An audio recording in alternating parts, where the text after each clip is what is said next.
Oh, Foxy, it's your birthday. Not for real, just for play. This is Cree Summer, and Moana Nui will be right back.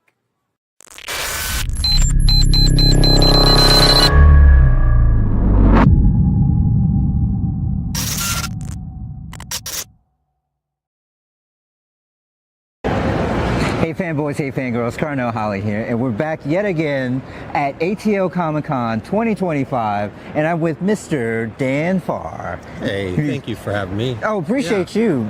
Okay, if you didn't see the previous interview last year, right? Mm-hmm. Now this is the owner of ATL Comic-Con, amongst because you are the owner. I have a partner. Right, and it covers the not just ATL Comic-Con. Yeah, we have a show in Indianapolis, in Tampa, and Salt Lake City as well.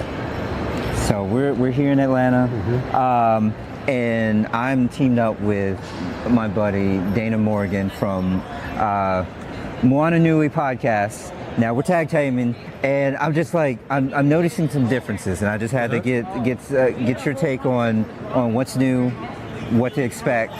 But we do have more floor space this year, so right? You can see this large area of celebrities. We also have more celebrities than we had last year, so probably up by another 15 or 20 celebrities. So great lineup, great people to meet. You know, you've had a chance just sitting here as we're getting ready to do the interview. You had two fun people. Right. Lou Ferrigno popped up and said, "Hey, I know you." And Quentin Aaron, the Big Mike from The Blind Side. Right. So they come over, said hello to you, and so anyway, a lot of really fun people here at the show. More floor space. So is it safe to say that the con has grown? The con, we'll find out what our numbers are. It's going to be at least pretty similar to last year. It's grown space-wise, and we're expecting about the same lineup. I mean, for it being a Friday, day one, now there was even more people than expected. So I was just like, because normally it's the sweet spot. You're easing into it. You get to see your celebrity if you come early, basically. If you're not doing VIP, right? But speaking of VIP, what is the benefit of that? The benefit of the VIP is that if you want to see a lot of different celebrities, you're going to end up waiting in line for a while. And so if you have a VIP pass, it will allow you to get to the front of the line faster. Gotcha. Basically, you can see more celebrities. It will allow you to get in to the convention a half hour earlier as well. Okay, true. Cause I was seeing the long lines and the exit. You also get a discount. This is true. Yeah, you discount on some of the vendors and stuff. Yeah, yes. Exactly. Yes. I didn't even know that. So was it like a Dana? So it's a $10. What's the discount? Oh, there are some vouchers for like photo ops. And things like that. So basically, it will help you to, if you want to buy the photo ops and you buy the VIP pass, you'll have some credit to go towards your photo ops. Okay. Sweet. So I know that you're a businessman. I saw you from across the room. It's like, I think that's Dan. I think it is. And so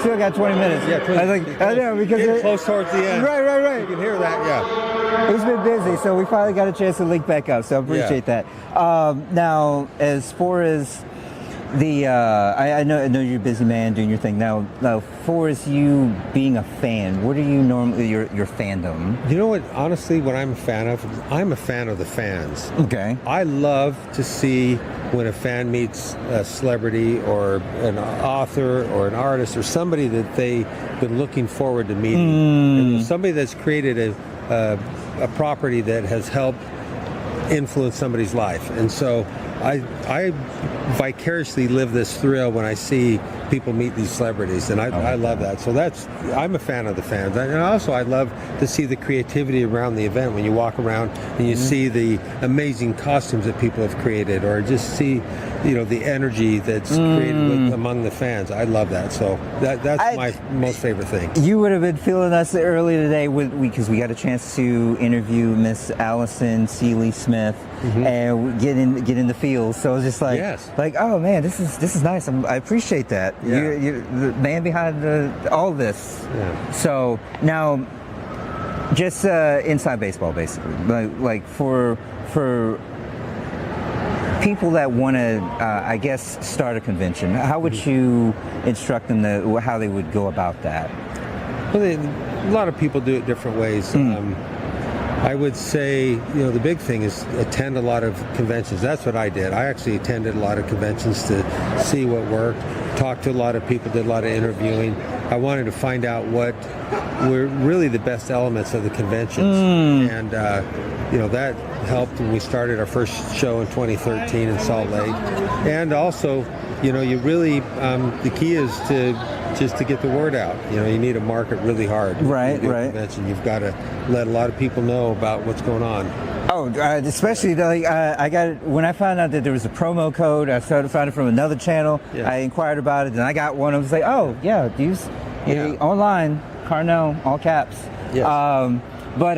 So because it's one of those things where you're having the opportunity to see both sides. Yes. And it's just like okay, I'm a fan, most definitely a fan, but keeping that in mind when I'm doing business. But now, I would have to say from your standpoint, what has been the most memorable experience that you've had at attending your own? There are so many of them. We've had times, panels where the people on the stage, like we had one event in Salt Lake where a young man came up to ask a question to the Star Trek Next Generation cast, and his comment, the question was actually a comment saying, I was in Afghanistan in the war, I lost my legs, I'm in a wheelchair now, but I want you guys to know that you carried me through my hardest times. I was able to watch Star Trek Next Generation, right?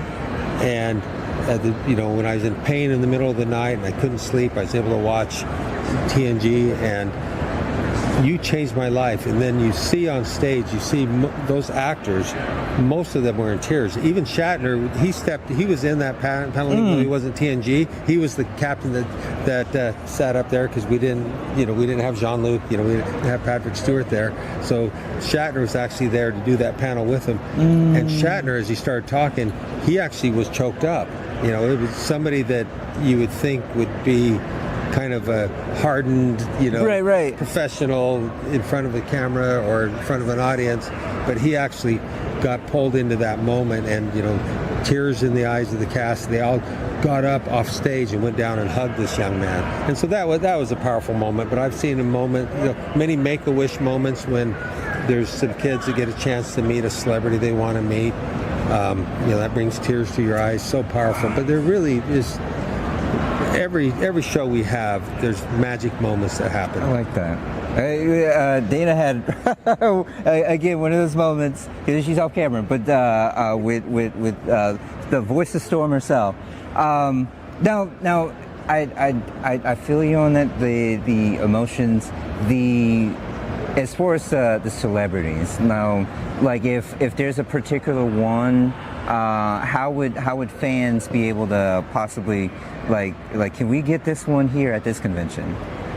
You mean as far as if you live in a certain area and you want right? Right. Not to just but ATLs. I was like, hey, how do we get? Well, we do see when fans are requesting different people. So I'd say if you have a convention in your area that you attend, just make sure you make the comments. You send them in through the customer support, or a lot of times they have the fan groups on the Facebook pages. Right.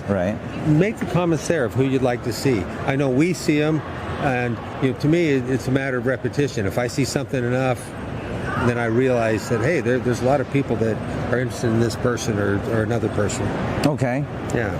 Okay. Now, are you, because I know we spoke about this before, are you the one that speaks to the stars themselves, or how does that go about? Most of the celebrities have an agent that they book through. Okay. So we do work with those agents, but then every once in a while there's some celebrities who just want to work directly, and so we work with them too. Okay. Yeah. Sweet. So as far as this year, what should fans expect coming in and for all 3 days? Well, I'll tell you, there's something new. If you want to just go to a Q&A panel, there's always a Q&A panel going one point or another with a celebrity. So different celebrity every hour. So that's something you could fill your full day just hearing the celebrity Q&As. Right. And that's Okay. a lot of fun. But clearly there's a lot more than just that. Get a chance if you want to get a photo op or an autograph for the celebrities, you can do that. But clearly seeing the vendors around, we've got some amazing vendors here, and you want to take some time to stop by and see the vendors too. Nice. And I did see a comic book artist that I know, so I was just like, oh, I didn't know you were going to be here. Okay, got to circle back.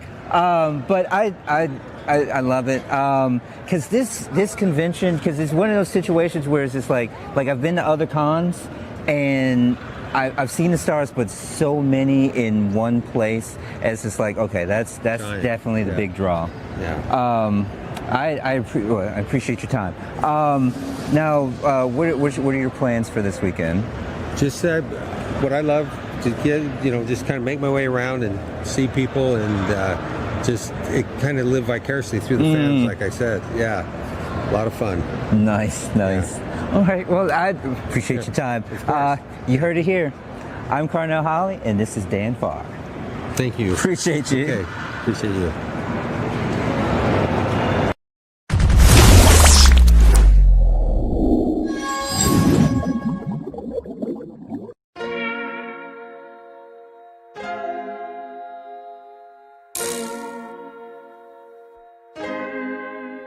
So many stories left to tell, even if we have to ourselves. Can't keep history on the shelf. If they won't tell it, we will. If this the land of the free, it was a freedom then. When they annexed Hawaii and called it cedar lands, without any type of payment and no signing off. Called themselves a republic in 1894. 1.2 million acres overtaken from the native Hawaiians. When they resisted, the West retaliated in violence and erasure. The Hawaiian language is banned as part of colonialism's plan to expand, Stuck between a rock and a hard place. Multiple bombings of Holley as a part of their ongoing war with Asia. Used it as a place for target practice. No consent or compensation. Colonizers call for annexation.